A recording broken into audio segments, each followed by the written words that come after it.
Computer. Right, brilliant. We're recording. So, welcome to Dave or David. I never know which to say. Dave's great. Dave. Dave Avron Wolfe is a registered dietitian and an absolute helping powerhouse. So you can hear about that today. His mum's also a food addict in recovery. And together they work with some other people, and we're going to talk about this a lot, working on an exciting new project called Sugar X Global. He runs a free group on a Thursday night that some of you have probably been to, and you can join from anywhere in the world. It's absolutely brilliant. Um, and Dave was a central part of the Fork in the Road crew, the little book, as I'm sure you all know, which has just come out. So we might talk a little bit about that as well. So welcome, Dave. So great to have you on. Thanks for your time, because I know you're Yeah, busy. thanks for. I am a busy man, but I make time for things like this. This is great. Yeah, Thank you for having me.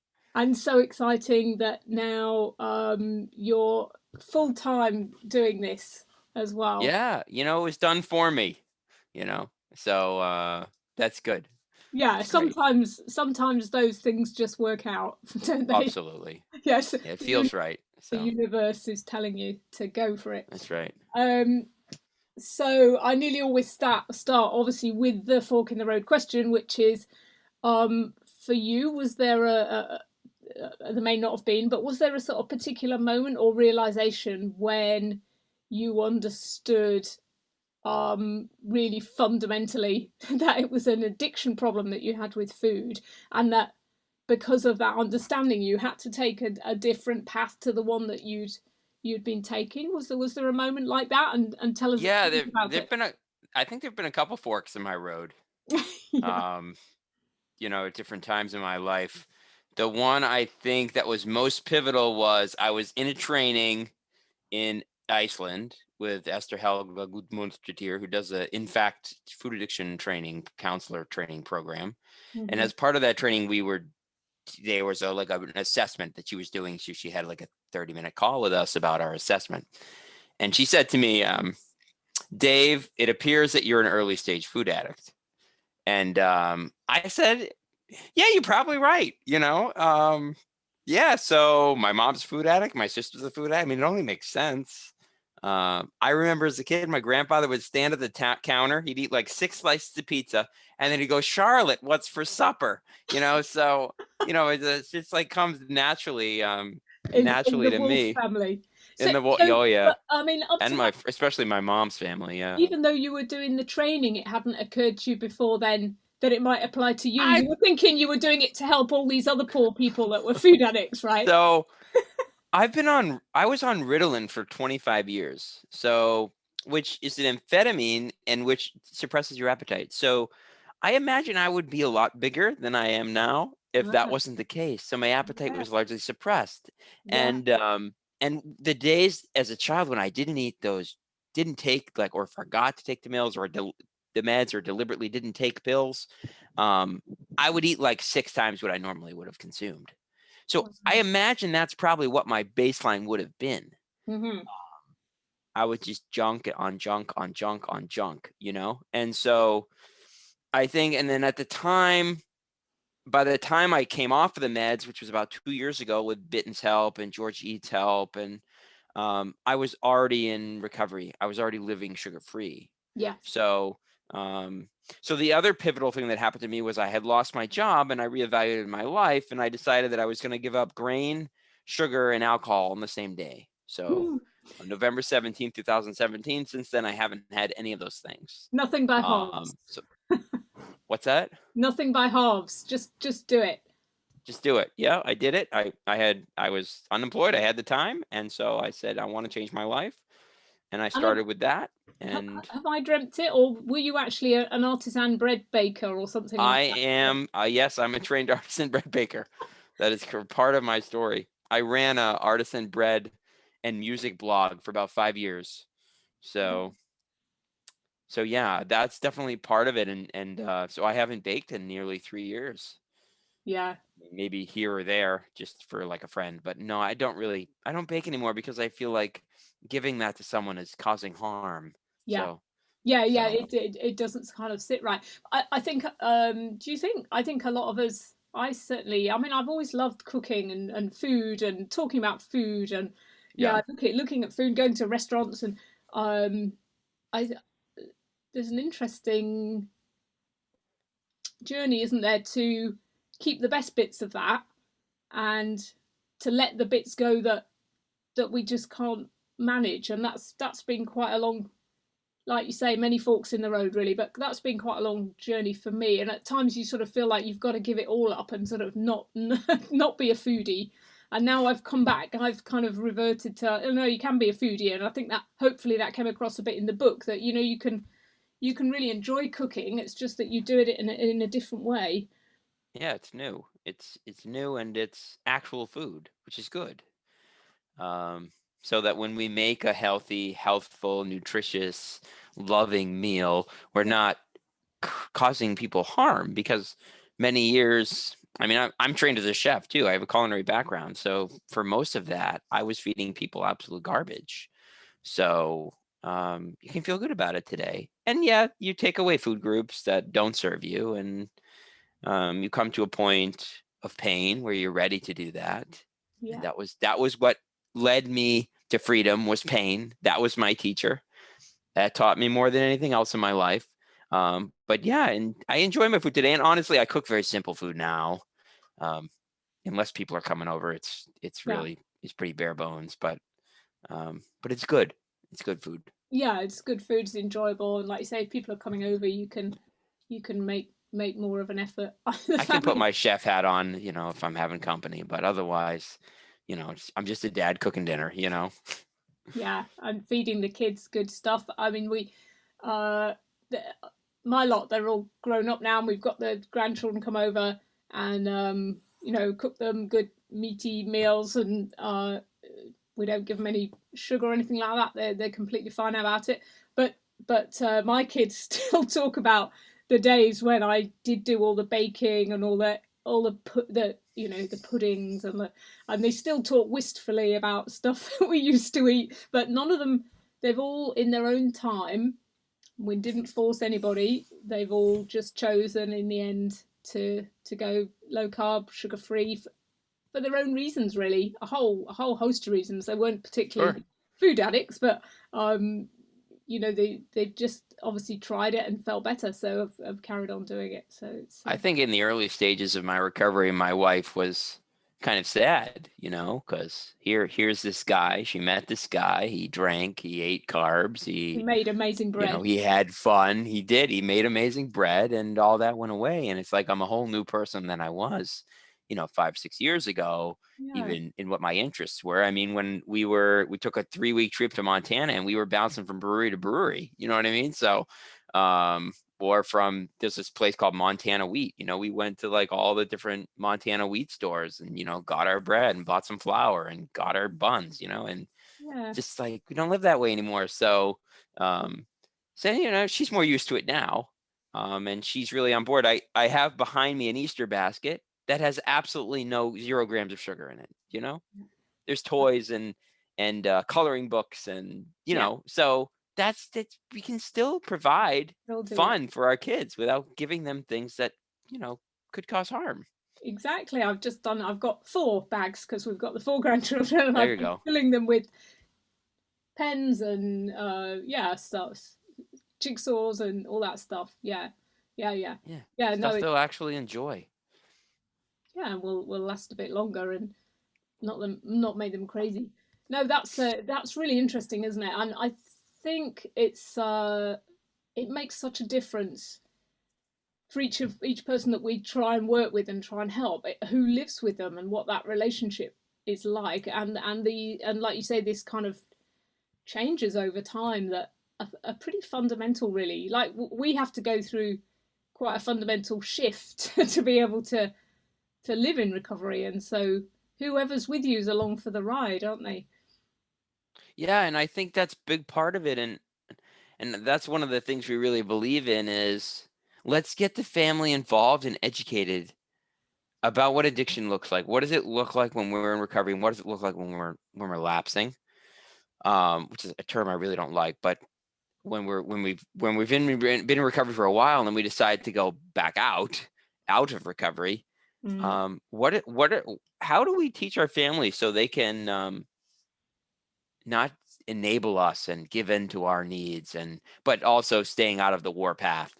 And so I think that's something that we believe in, me, myself, Anna, Judy, and we want to get the family involved in this. We have this uh, keep it simple system, we call it, and it's like a 9-week program.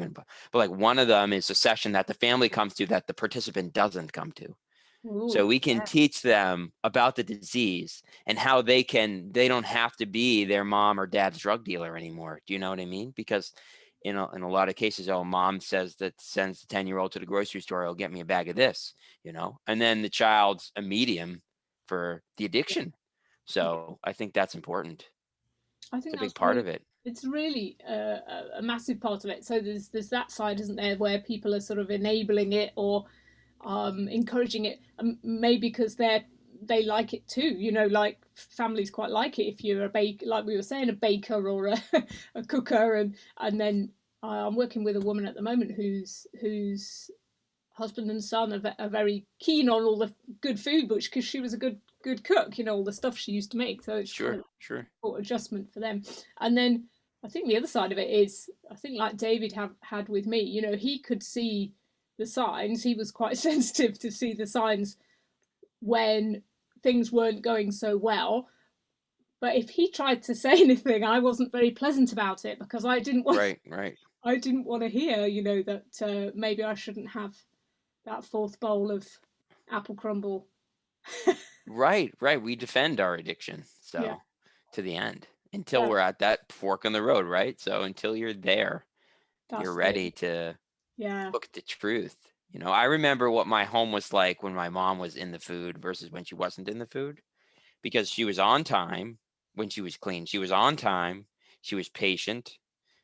She was loving, she was giving, and when she was in the food, she was irritable. She was not fun to be around. I knew what would happen when my mom ate a slice of pizza. The yeah, whole house changed. yeah, So it's just like an alcoholic drinking. So um, the whole dynamic, the whole energy was shifted.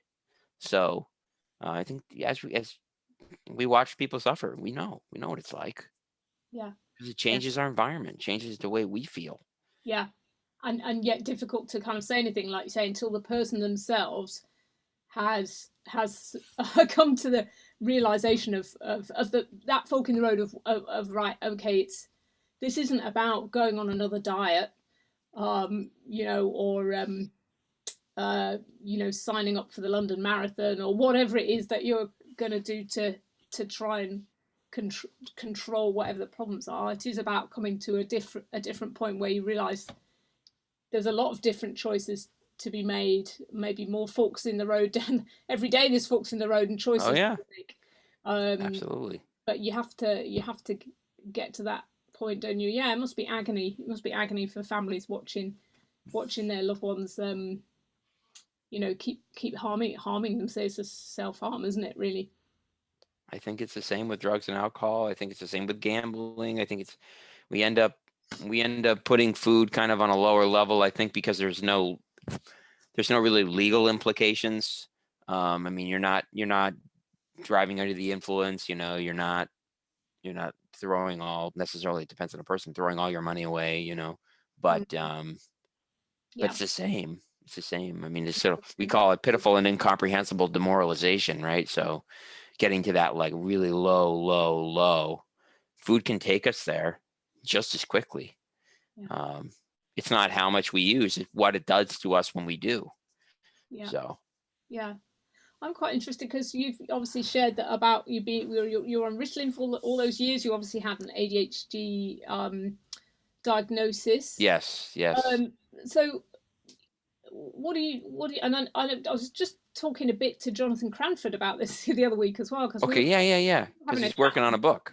He's working on a book because he works with he teaches kids, doesn't he? And he's He's a teacher, really yeah. really noticed the impact that sugar has. So just talk to us a bit about what you'd noticed about the impacts of the food on the ADHD, and then how you've managed to get off the medication because that's quite a difficult. Yeah, so um I didn't really notice the impact of sugar, and I because on my meds until my meds were gone, and then I went through the process of withdrawal, and I think I realized that I never would have been able to get off of the drugs if sugar was still present. So it's kind of like in hindsight. It wasn't that I was noticing. I can tell you that when I do was basically, this is a new thing. This concept of people getting off of meds like this is new. Like, I remember I met with my primary care physician, he's a Western doctor, but he's an open-minded. He's into, like, he recommended meditation to me and things like that. So he's kind of new age in that way. And he says, well, people aren't addicted to this stuff. People don't, and you don't withdraw from amphetamines. I got news for you. Yeah. Oh dear. Took me about 18 months till I felt okay again. Yeah. 12 months to 18 months. And then it wasn't until, like, honestly, like 2 weeks ago that I totally changed my eating system, where I got my focus back. Like, because I was also in a job I was having a hard time with. And so I was like, every like new patient, I was working in the formal Western system, it's, you're not really helping people. So you have to, like, I had to, like, I had to use my willpower all day long just to, like, get to the next patient and treat them. So and it wasn't until I totally changed my eating system, which our friend Vic kind of strong-armed me. And so now I eat like 1 to 1.5 meals a day, and I don't eat until after my workday. And I really don't encourage fasting for food addicts until you have a lot of time. You have a lot of experience, and you know what your triggers and your cues are, and you've been working in relapse prevention, and you have a strong sense of your recovery. But at this point, I have that, and I started it, and literally my focus is like 500% better, like I'm almost as so if my excited. ADHD is in remission, right? That's And I haven't felt that way in, well, ever. So it's it's pretty amazing. So that's kind remarkable. of, Yeah. yeah. And I really wouldn't recommend a food addict do that if they don't have a solid foundation. Yeah. Um, Yeah. Sure. and so that was my experience with ADHD. I think it tormented me for years, and coming off of the drugs was really hard. I remember getting muscle aches, and I was irritable, and I was really tired, and my sleep schedule was weird. My dreams were really weird. Yeah. Um, all that typical withdrawal like I mean, stuff. you can. Yeah. I mean, you can't. You c any of those things that they say aren't addictive, like antidepressants. You think, well, how can you literally mess with the neurotransmitters in somebody's brain, whether you call it addictive or not? When they come off it, the brain's got this whole homeostasis. It takes a while for nerve we know when people have a stroke, it's not like Sure. you break your finger and the bone knits up within a few weeks. Nerves take a long years. We used to say to people who've had a stroke, you can keep improving for 3 years actually. So Right. anything to do with the brain and the nervous system. Well, I think anything that has to be tapered probably has the potential to be addictive. Yeah. They taper psych meds Yeah. all the time. Yeah. Yeah. Um, so that just, I just don't understand that. Yeah. But I mean, I have addiction, so I mean, maybe I'm more open to the concept. But I mean, I think anything could be addictive Yeah. if it gives us if it changes the. There's this It little changes clip. your state. Yeah. Yeah, there's this little clip by Eric Clapton. I think he's on like 60 Minutes, and he's being interviewed, and they're like, "So heroin was the first drug you were on?" He's like, "No, it was sugar." And Yeah. he's like, "No, I would do anything to change the way I thought or felt." And it's such a powerful little clip. Yeah. Um, and people were like, "Oh, Eric Clapton, I'll listen to him," you know. And so sugar was his first drug, and this I wish wasn't recorded recently, probably 10 years ago. So I think it's really innovative. When I was looking at all the papers a while ago for a talk that I was doing, there was a lot of papers coming out which said that people with sugar addiction, food addiction, or high scores on the YFAS, that kind of thing, Sure. come up psychologically as more impulsive. So when you compare Uh-huh. other groups, people are more impulsive. Yeah, that makes sense.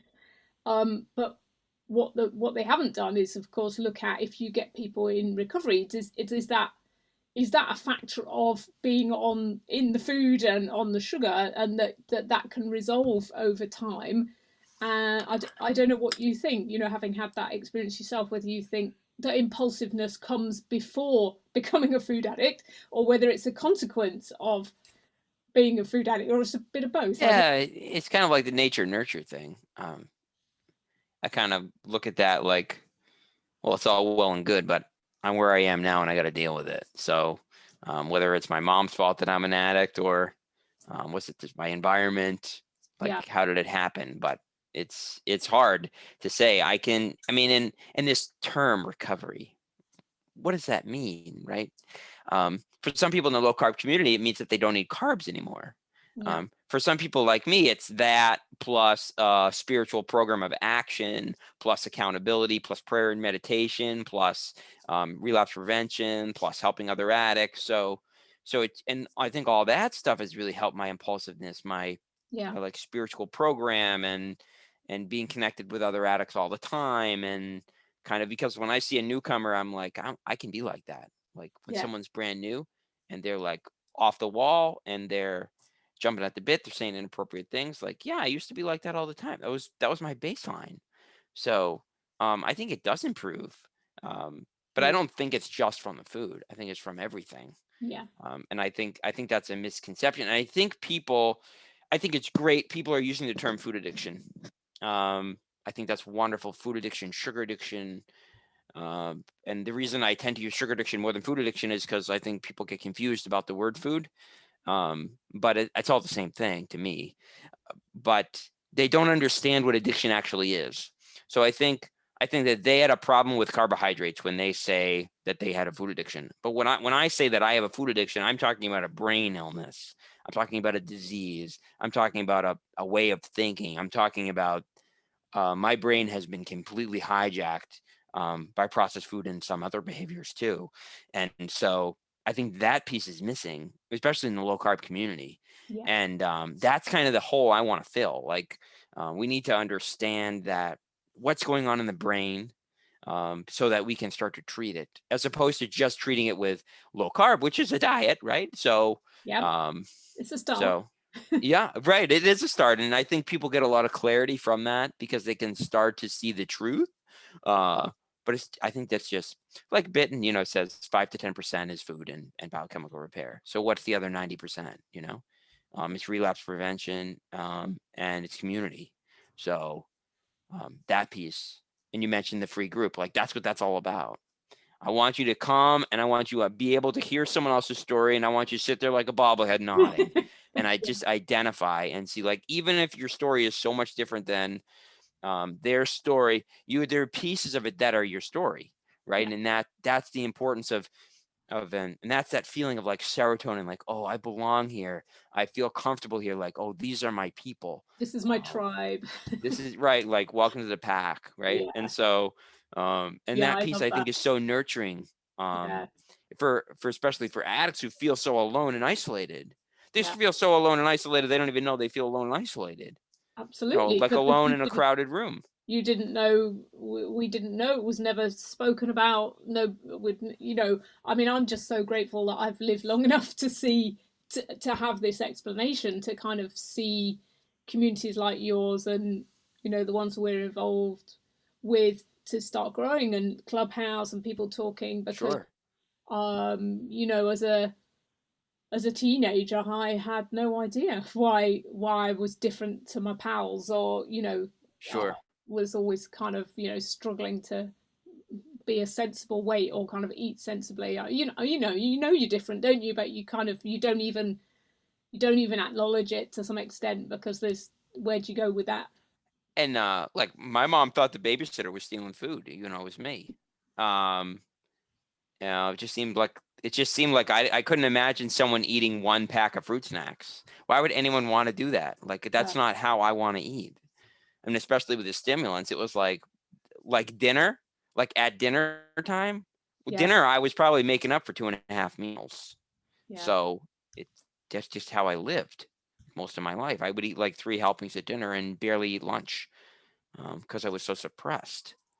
Yeah. So Yeah. that was like normal for me. Hiding wrappers, that was like a thing I did. I would like eat 5 of them and then like lift up some trash, put them underneath the trash, hide them. But I didn't have any idea why I did that. It seemed normal.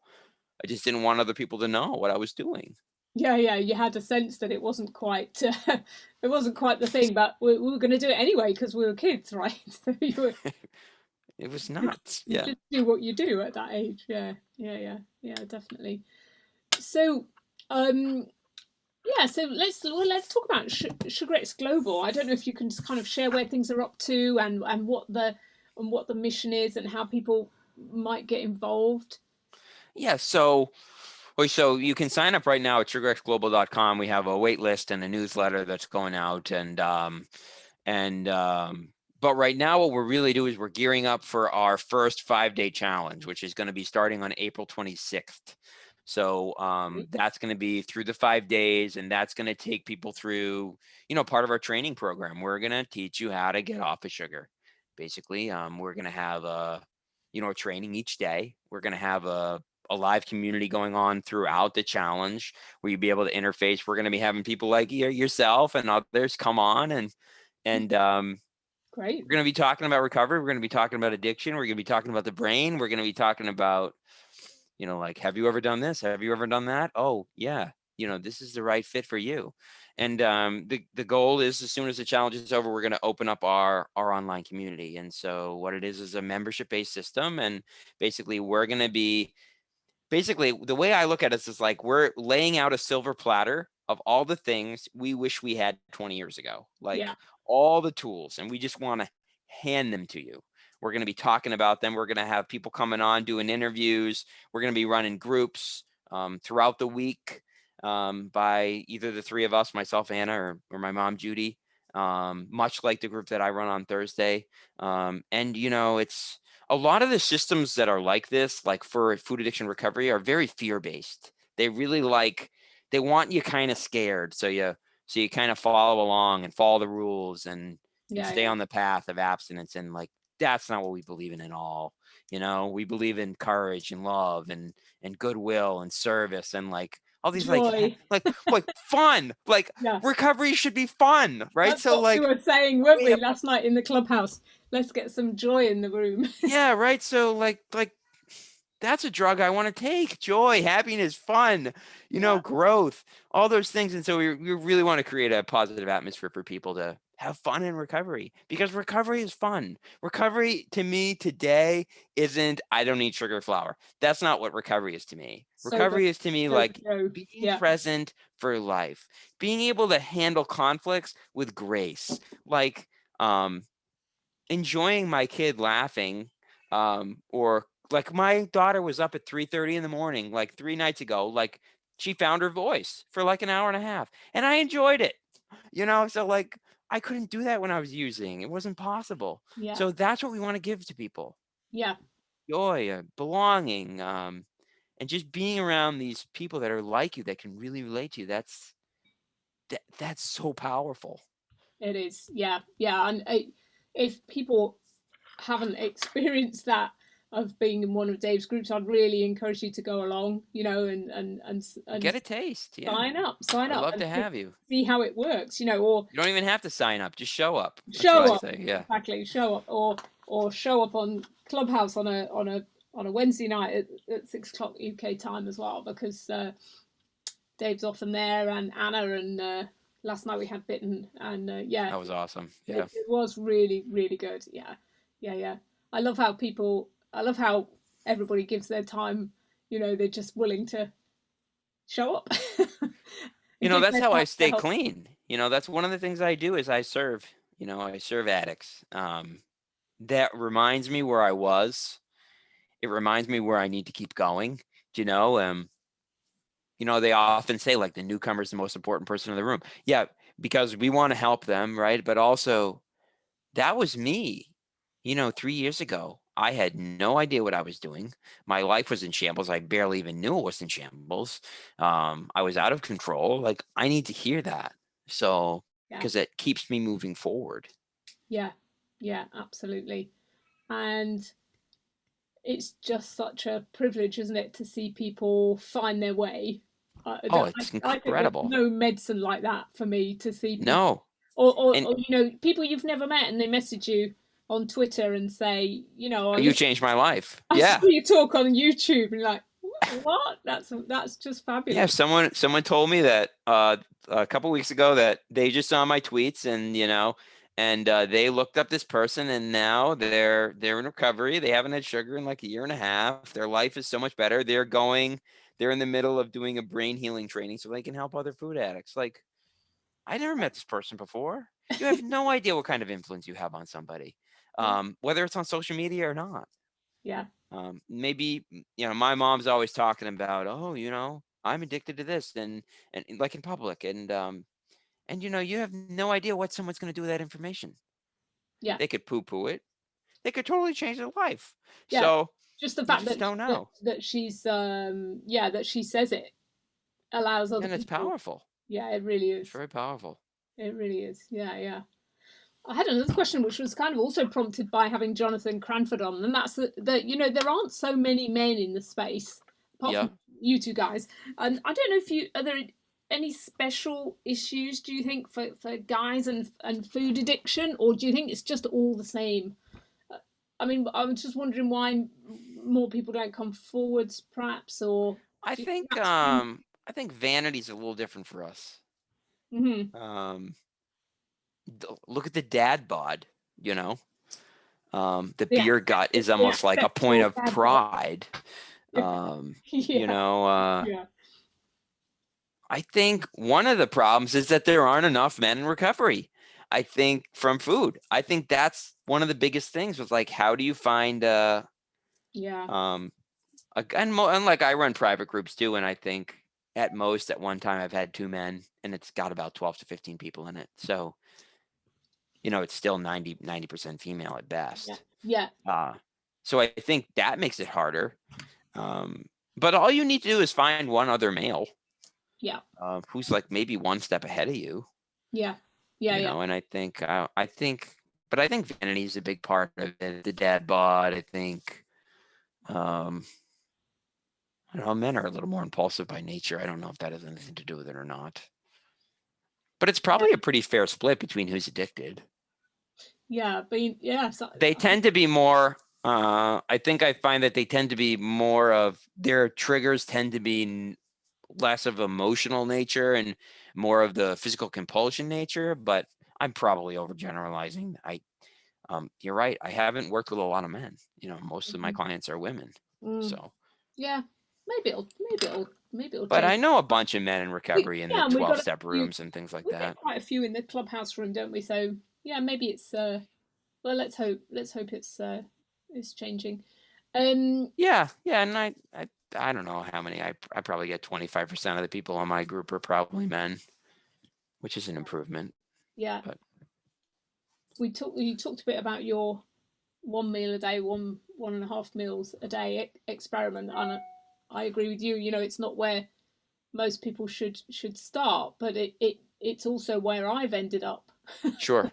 And so you know, just to say to people, I suppose that although we wouldn't start you there and you probably wouldn't get that advice from a food addiction professional, if that's what works for you in the long term, it's also fine. You know that there's whatever people find as their whatever they notice as supporting their well-being and their recovery in the best way so that they can be peaceful and get on with the rest of this joyous life without be thinking about food all the time.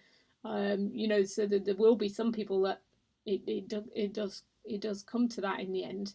And I was I wondering why you think it works so well for you. Is it because you don't have to think about food all day, I or might because I'm of the ketones, or what do you think? um my body is like so flipping sensitive. Like it's just like everything I feel like I'm an empath, like on every level, I'm like a nuclear reactor. Yeah, So I'm just a super sensitive. Like I'm emotionally sensitive. When people say things, they bother me. I'm yeah, just that kind of guy. yeah, So it just makes sense, right? So when I was eating, let's see, I started out when I got off of alcohol and sugar, I started off on a very, very high fat system. I mean, I think my breakfast had 6 tablespoons of fat in it, and like a bulletproof kind of thing. And then my lunch was, well, I had probably a couple tablespoons of fat in it, and so did my dinner. So it was like flooding my body with fat, and I was doing pretty well. But then I decided to come off of meds, and everything kind of went to hell. And then I get influenced by things, right? So I'm on Twitter, and people started talking about prioritizing protein, so I started adding more protein, and then I started to feel like I was doing the right thing because everyone said it was the right thing, but then it wasn't really working as well for me. But I still did it anyway. And then, kind of had this Ted Neiman system where people are eating like really lots of protein, but really low fat. And that just wasn't something I wanted to do. Yeah. So I just kind of increased my protein, but kept it fatty meat, and that didn't work. So then what I find is that when I was eating during the day, that was almost feeling like I was having an insulin surge, even though I really wasn't. Maybe I was eating tops 10 grams of carbs at a time, but Yeah. still I was feeling like for Yeah. some reason my brain would just tank. Your energy tanks. Yeah. Yeah, it just would feel exhausted. Like I was in like a mental coma for 2 hours. Yeah. So then well, really just recently, like I'm totally new to this, so like I don't have a lot of experience with intermittent fasting. Like at one point I was eating like I was fasting like 16 hours, and like that was the end of it. At one point I did a 24-hour fast, which I don't even know how I did that at that time, but it was like I think I just ended up missing a meal, and then I was like, oh, what the hell? But that's not something I recommend for food addicts starting out again. Just like, and I was even cautious about talking about my intermittent fasting that I do now to treat my ADHD on Twitter, because I'm really not a fasting guy. It's not the kind of things I preach, but it's working for me. So I want to tell people, if you're suffering from ADHD, consider this, because it's changed my life in the last 2 weeks. Who knows if it's going to last a long time or not? I don't imagine it will go away, but I mean, I still have issues focusing. My brain moves faster than my mouth does, and then I kind of get lost, which is just kind of common for people who are impulsive, but it's working. So you can't argue with results. And there's 2 things I was going to say earlier. Yeah. I have kind of 2 focus points for people. One is pragmatism. It needs to be pragmatic. If it's not pragmatic, it won't work in life. Like, it never will. If it's not practical, don't do it. If it's not practical for you to eat 6 times a day, you can't eat 6 times a day, right? You got to base it on your schedule, on your kid's schedule, on your life. Eating fewer times a day is convenient.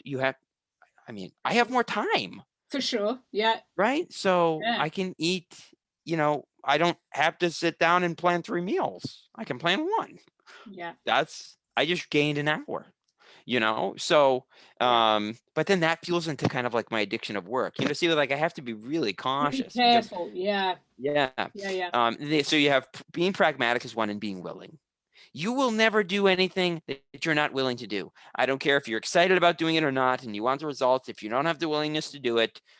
So you need to ask yourself, A, am I open to the idea? That's the first question. B, am I willing to actually do it? Yeah. And if it's not yes to both those questions, it's not worth your time. And see how will you know if it's better? Like, what does better look like? Right. And feel like. Because that's the only reason you'll keep going with it. Sure. That's what I really like about that conversation, and also about the community on Twitter, is that everybody's kind of trying stuff out with a bit of an open mind, and if it doesn't work out, you pull back and you go back to what you were doing before. Sometimes, like you, I've had 1 or 2 disastrous experiments, but then you don't do that again. But then, right, you got to learn the lesson. And in some ways, lockdown, I mean, certainly for me, because I've been able to be at home. I know, lots of people have been working, haven't they? So it hasn't been an opportunity for them at all, but it's given that opportunity to really kind of think, well, actually, when am I actually hungry? Never mind the kind of the organizational issues about when it's best to eat, or whoever in the house wants to eat, but like for me, what might work out And yeah, I was just wasn't hungry before lunchtime. Love to cook, love a nice meal, would do that at lunchtime, didn't get hungry again. Just Yeah, moved I'm on not with at that life. point yet. My hunger's it's still in cycles, but it passes. Yeah, And I have stable recovery, and I have tools that I can use. yeah, Um, the and it's I'm early in the stage, so I don't. Maybe it will yeah, get easier. I'm sure it will. Most things do. yeah, yeah. But I think, like you but said, day by day, if it's working and if it continues to work, I'll continue to do it. I mean, yeah, and if you can get enough, you have to have a pretty good big appetite, like me, because then you can get enough nutrition in one meal. right, right, Otherwise, you are hungry later on because right. you've not had enough protein or whatever it is. And I think that in the beginning, if I tried this, I wouldn't be having an eating window. I'd have a binge window. So, Correct. like Yeah, we see people that do fasting gain weight, right? yeah, correct. Yeah, Oh, so how do you it didn't fast and work. gain weight? Yeah, Oh, well, it's probably one of those. If you fast and you gain weight, you're probably a food addict, right? yeah, So, um, and in an hour you can eat quite a lot of crap. oh, In one meal. absolutely. I Yeah, can in do it one in 20 meal. minutes. Yeah, Yeah, exactly. absolutely. Oh yeah, totally. Yeah, you've got to be. It's got to be that one meal has to be. Yeah, abstinent foods. Yeah, The 100%. other thing I wanted to say was you were talking about the low carb community, and I really related to the recovery community because it's like this altruistic movement. It's like here's all these people who are unequal ones, right? So they're like, I had this experience and it Yeah, really helped me. yeah. Does that Try sound it. like something that you want to hear about? And then if you say yes, they're like, well, this is what I do. And then they'll send you links, they'll send you videos. They're like, I just want to help because like Yeah, they're past the pain, right? So they're not in pain anymore, and so they don't want you in pain. And that's almost like how the 12-step movement has worked, right? It was just like one addict helping another. I think it's the same thing in the low carb it's the community. So same. like I have all these like factions I'm blessed. I have all these different communities in my life, like the Twitter community. And I don't think everyone's Twitter community is as positive and loving as ours is, right? Because we've curated that way. We've just surrounded ourselves with these like former addicts, right? These people that were formerly addicted, they was formerly suffering, they're no longer suffering anymore, and they're happy about that. Yeah, So it creates this space where people can get nourished and get better. yeah, And that's beautiful. And I see that in the addiction community too. yeah, yeah, yeah. No, totally. Yeah, no, that's really nice. So Sugar X Global must be taking up quite a bit of your time. Is there anything else going on? Next project, or is it all It's about that? pretty much all Sugar X right now, getting Yeah, launched, getting this 5-day challenge built. I mean, um, yeah, um, getting email sequences ready and yeah. landing pages set and signups and It's a lot of work. getting the Facebook page built and because we're going to be streaming all the trainings through to Facebook through our group and yeah, it's a lot of like little bits and pieces you got to really put together. Yeah, it's And wonderful. now I have the time and the focus right to do it because before every 14 minutes I was probably checking my Twitter feed for 5 minutes, right? Because I was like beep beep beep beep. But now Yeah. ever since like 2 weeks ago I have focus. So um it's really weird. It's not something I'm used to at all. So it's Wow, new it's and exciting. fantastic. I really, I'm definitely going to be.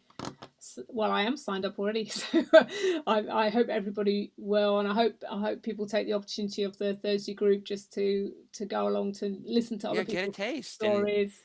Yeah, take 5 free days. Hey, if you sign up, you don't even have to come. There's no harm in signing up and see what's possible for you. I think yeah, that and talk about fun and joy. We're bringing the fun and we're I bringing the bet. joy and we're excited to be in recovery and we're excited to help people get into recovery. So Yeah, that's really lovely, and it's a great note to end on. So I really really appreciate your time, my Dave, pleasure. and what's this busy busy stuff that you've got going on, and yeah, It's we'll good to take a break and enjoy life for a minute. yeah. There's so much to be grateful for. Absolutely. No, it's lovely. It's always lovely to connect with you and just absorb a bit of that free energy. Thank you. Yeah. And I don't know when this is going to launch, but next week Oh, we're having a bunch of people on the Fork in the Road project on my yeah. group.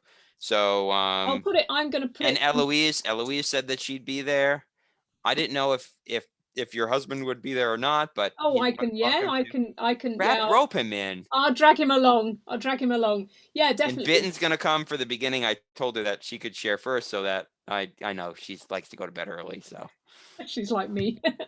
me too, So me too. yeah. No, I'll get it up. It should be up this weekend because I just put it on Awesome. YouTube and then it'll link into the website, so people will see about that. Yeah, if they join the group next Thursday, the 7th, 8th, 7th, I think it's the 8th. 8th.